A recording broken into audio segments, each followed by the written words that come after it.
Welcome back, storytellers. Today we're diving into a tale that begins with a simple decision to let go of the past, but quickly unravels into something far more intricate and unexpected. It's a story of heartbreak, hidden truths, and a single ring that holds more secrets than it does diamonds. If you've ever wondered how the smallest choices can lead to life-altering discoveries, this is one you won't want to miss. So settle in, because by the end of this, you'll see just how interconnected love, trust, and consequence truly are. Let's begin. After a heart-wrenching breakup, Eunice decided it was time to let go of the past, including the exquisite ring her ex had given her. But before we start, smash the like button and make sure to subscribe if you haven't, and hit that notification bell so that you won't miss any new stories. With a heavy heart, she walked into a renowned jeweler's shop, hoping to part with the ring and maybe get some money in return. As the jeweler took a closer look, his eyes widened in disbelief. The man, Mr. Harris, gasped as he looked back up at Melissa. "Wait here, I'll be right back," he said, as he disappeared into a back room, taking the ring with him. Melissa was left alone at the counter, and she was a bit confused by the jeweler's reaction. And she had owned this ring for a couple of years now, and she never noticed anything very special about it. But she looked around the shop as she listened to the sounds coming from the back office, where Mr. Harris appeared to be rummaging through some drawers. She heard him muttering something, and she assumed something that he was just talking to himself, but she couldn't understand what he was saying. "Is everything all right?" she asked him, wondering if she should have gone to a different shop instead. Mr. Harris replied, Yes, I'll be right there. Just checking something." She sighed and stayed at the counter, waiting for him to return. She still had no idea of the shocking discovery she was about to make. Minutes later, she heard Mr. Harris say, "Aha, there it is." And soon after, she heard footsteps coming closer and closer and closer, until he finally reappeared on the doorstep again. He was holding something in his hands, a piece of paper. Melissa assumed that was what he had been looking for. You score. But she didn't understand what it had to do with her ring. She tried to get a better look at it, but Mr. Harris had folded the paper in half, so she couldn't see what was on it. "Miss Melissa, I hope you don't mind, but I have to ask you a personal question," he told her. She nodded, and he asked, "Where did you get this ring?" Melissa blushed, but she didn't know if that was because of the memory of her ex or the accusing tone in Mr. Harris's voice. "My ex-boyfriend gave it to me a few years ago," she replied. She explained that they weren't together anymore, and she thought it was time to get rid of this ring. "Very well, I see," Mr. Harris replied as he scratched his head. "Do you happen to know where he got this ring?" Melissa shook her head and told him she had always assumed he had bought it at a jewelry store. She never thought to ask him where he had bought her present. That would be very odd, she thought to herself. "Well, I actually need to discuss this with a colleague before I can buy it from you. They are on their way here right now. It shouldn't take long until they get here. Would you like a cup of coffee or tea while you wait?" Melissa was a little bit caught off guard because of this, but she replied, "Yeah, sure, why not?" She thought it probably wasn't that weird for jewelers to ask for a second opinion in these situations, and she thought he surely wouldn't do that if he didn't think the ring was worth a lot of money. She became excited at this thought, and suddenly she didn't mind staying a bit longer in the shop at all. She enjoyed her tea while dreaming about ways to spend the money, thinking that she was waiting for Mr. Harris's colleague. However, she had no idea that it was not a colleague he had called. A couple of other people came into the shop and looked around, or even bought something before leaving again. Melissa was lost in thought when she heard the bell ring again, signaling that another customer had entered the shop. She didn't look up to see who had walked in this time, and that was why she hadn't seen that it was a police officer. And suddenly she heard Mr. Harris say, "Thank you so much for coming right away. That's her right there," as he pointed to Melissa. She was surprised, and she didn't understand what was happening for a moment, and then she finally noticed the man in the police suit. As the officer walked over to her and said, "Ma'am, I'm afraid you have to come to the station with me." Melissa couldn't believe what she was hearing. "What? Me? Why? I haven't done anything," she exclaimed. She knew she hadn't done anything wrong, and if she explained it to them at the station, they would have to believe her. If Melissa's eyes filled with tears as she followed the cop to his car and took a place in the back seat, she wiped her tears and tried to calm herself down, but that was difficult seeing as she had no idea what was going on. The officer suddenly said, "We're here," and he turned off the car engine. Melissa looked out of the window, and she saw that they had arrived at the police station. The officer got out of the car and opened the door for her, and he said, "Follow me, Captain."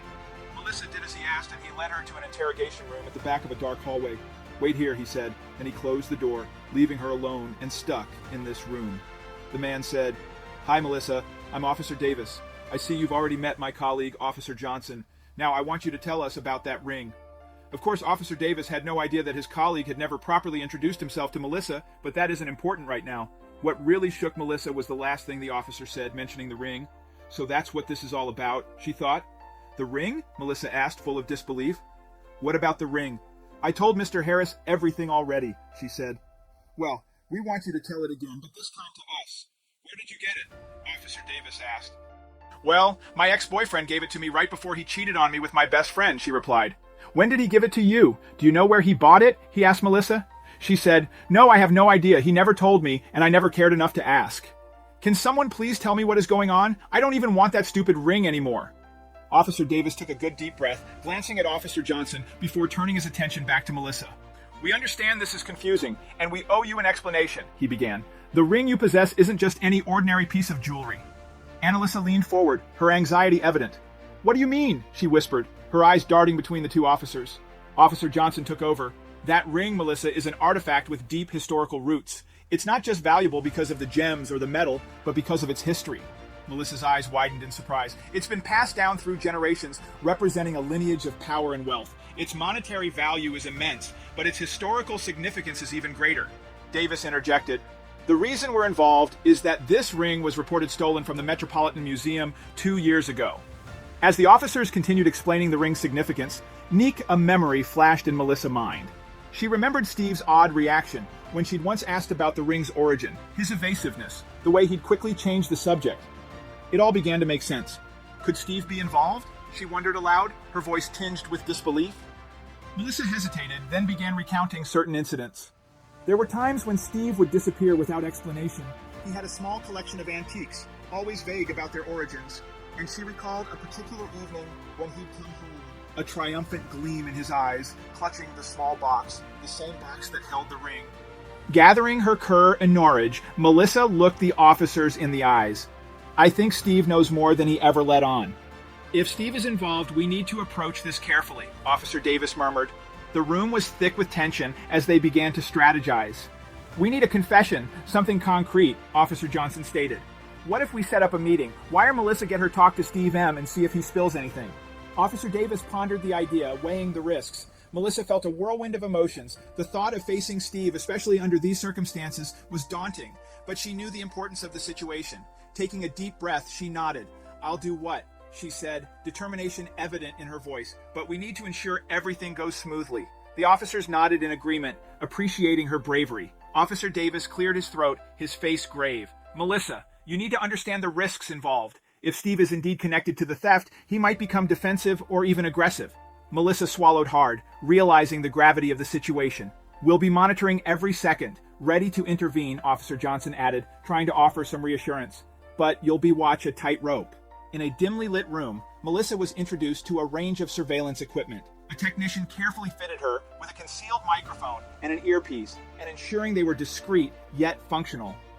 The officers gathered around Melissa, maps and communication devices spread out on the table. We'll have officers stationed outside and inside the venue. Each at the first sign of trouble, we'll move in, Officer Johnson detailed. Officer Davis added, Trust your instincts, Melissa, and remember, we've got your back. Melissa nodded, taking one last deep breath as she prepared to face her path. With trembling fingers, Melissa typed out a message to Steve and knocked. Hey, it's been a while. Fancy catching up over a drink? She hesitated for a moment before hitting send. The weight of the situation pressed on her, but she knew she had to move forward. The message was out and the ball was now in Steve's court. Get didn't take long. Almost immediately, her phone buzzed with a new message. Mel, I've been thinking about you. Would love to catch up. When and where? Melissa could sense Steve's enthusiasm even through the text clear. He was eager, maybe even hopeful about their reunion. Melissa pondered for a moment. She needed somewhere familiar, somewhere they'd shared memories. How about O'Alley's HPM, she typed. Her the bar held significance for them. It was where they celebrated anniversaries and shared countless dates. It would be the perfect setting to make Steve feel at ease. As the hours ticked by, Melissa's anxiety grew. She practiced her lines, went over the plan, and tried to anticipate Steve's reactions. We changed her outfit multiple times, aiming for the perfect balance of casual and put together. Every time she thought of the impending confrontation, her heart raced. She had to stay calm and focused. Unbeknownst to the regular patrons, O'Collies had some additional visitors that evening. AA officers Davis and Johnson, along with a few undercover colleagues, discreetly took positions around the bar. They had a clear view of Melissa's table and ensured all exits were covered. They were ready, waiting for the scene to unfold. It deemed a dim lighting of O'Alley's cast a nostalgic glow as Melissa spotted Steve at the bar. Their eyes met, and for a moment, the weight of the situation faded. They hugged, and Steve's familiar scent brought back a flood of memories. It's been too long, Steve remarked, his voice tinged with genuine warmth. Melissa smiled, her heart pounding, not from affection, but from the gravity of her mission. It really has, she replied, her voice steady. When they chatted about work, friends, and the latest movies, with Melissa laughing at his jokes and sharing stories, all the while playing the part of the interested ex-girlfriend.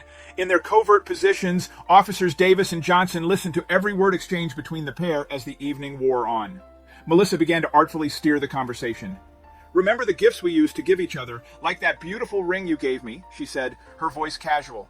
Steve's eyes flickered briefly, but he responded, "Ah, yes, that was a special one."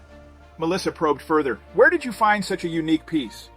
The ambience of the bar, the familiarity of their banter, and perhaps the drinks had Steve feeling more relaxed. He leaned in closer, a hint of the old intimacy returning.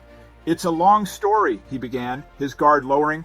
Taking a deep breath, Steve finally spoke. "I didn't buy it. I took it." His eyes met Melissa's, filled with a mix of regret and desperation. "If was a mistake, a moment of madness. I thought it would impress you, show you how much I carried." Looked down, waiting for her reaction. But before Melissa could respond, the calm ambience of the bar was shattered. The doors burst open with a loud bang, causing other patrons to turn in shock. Officers with badges gleaming, it swiftly moved through the bar. "Steve Thompson, you're under arrest," Officer Davis declared, handcuffing him. The bar was filled with murmurs and gasps as Steve, still in shock, was led away, realizing the gravity of his confession. The bar's atmosphere grew thick with tension. Steve's face turned to Shap paler, his eyes widening in disbelief. "That wasn't a confession. It was just talking," he stammered, his voice quivering. Desperation was evident in his eyes as he looked around, seeking an ally, a way out. "You can't just arrest me based on a conversation," he exclaimed, his voice echoing in the now silent bar. Heat of Officer Johnson, with a stern expression, produced a small playback device. "Your words, Steve," he said, pressing play. The room filled with Steve's voice detailing the theft of the ring. Along inside the recording, photographs of the stolen ring, matched with museum documentation, were laid out. The weight of his actions bore down on Steve. He took a deep breath, his shoulders sagging. Okay, he whispered, his voice filled with regret. "I did it. I took the ring, thinking it would change everything for us." He looked up at Melissa, seeking understanding, but was met with a gaze of disappointment and hurt. Melissa stood at a distance, her heart heavy. A storm of emotions raged within. A relief that the truth had surfaced, it my anger at Steve's audacity, and a deep-seated sadness for the love they want cherished. She had yearned for closure, but the unfolding events brought a complexity of feelings she had anticipated. The flashing lights of the police car cast a blue hue on the bar's exterior. Officers guided Steve, now handcuffed, towards the vehicle. Inside the stark-cold interrogation room at the police station, Steve sat across from Officers Davis and Johnson. "It was years ago," he began, his voice shaky. "I thought the ring would be my ticket to a better life." He detailed the planning, the execution, and the aftermath of the theft. The room seemed to blur as Steve's story transported them back in time. The museum, grand and imposing, was silent in the dead of night. Steve, equipped with tools and driven by desperation, had bypassed security systems with surprising skill. Back in the present, Steve's eyes glistened with tears. "I never imagined the weight this ring would carry," he admitted, his voice choked with emotion. "It wasn't just about the money or impressing Melissa. It became a chain, a constant reminder of the wrong I'd done." Well, Melissa, in another room, recounted her side of the story. She spoke of the gift, her ignorance of its true origin, and the eventual realization of Steve's crime. "I never suspected," she said, her voice firm yet tinged with sadness. Melissa found herself back at the jewelry store.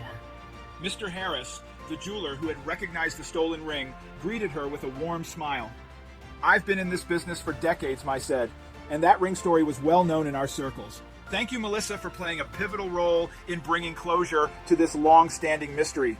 Quiet moments at home gave Melissa time to reflect. The entire oral had been a crash course in trust and intuition. She realized that ignoring red flags, especially in relationships, could lead to unforeseen consequences. Trust your gut. It's used, she'd often tell herself, thinking back to the time she'd felt something was off with Steve, but had brushed it aside. Determined not to let the past define her, Melissa made a conscious decision to move forward. She began attending therapy, where she processed her feelings about Steve's betrayal and the media's attention. Slowly, she rebuilt her life, focusing on her own well-being and happiness, leaving the shadows of the past behind her. Single life became an adventure filled with new experiences and discoveries. Each day was a step away from the drama and a stride.